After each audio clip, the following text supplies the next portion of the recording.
mon cher Philippe, c'est le moment que vous attendiez tous. Le moment pilule blanche. Eh oui, la Hongrie, la Hongrie, la Hongrie, toujours cette source incroyable de pilules blanches, la Hongrie. Alors, trouvez sur Pour une école libre, ce fameux blog dont je vous parle pratiquement à chaque semaine. Je vous invite à aller le consulter. Hongrie, natalité en hausse et nuptialité stable malgré la COVID-19 en 2020 et de janvier à mars.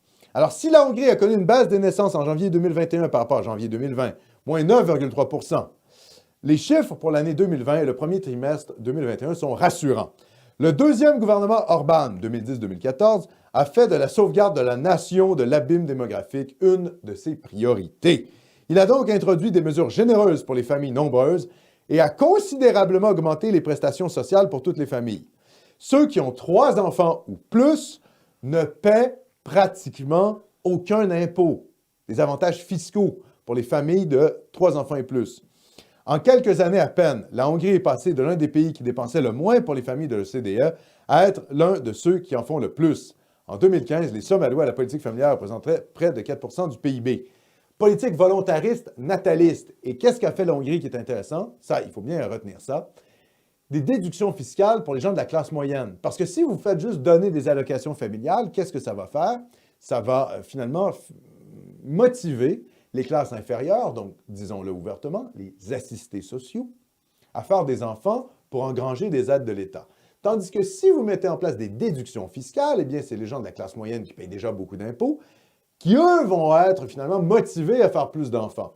Donc, finalement, ça assure une reproduction sociale des classes moyennes, ce qui est plutôt positif quand même. Il faut bien prendre ça en compte. Donc, en effet, politique d'Orban semble porter ses fruits. C'est une très bonne chose. Et malgré la COVID, les signes sont encourageants. Il faut réfléchir à quelque chose comme ça pour le Québec, éventuellement pour rehausser la natalité. Évidemment, dans le cas du Québec, ça fait plusieurs fois qu'on le dit à Namaste TV, pour mettre en place une politique nataliste, il faut arrêter le robinet migratoire.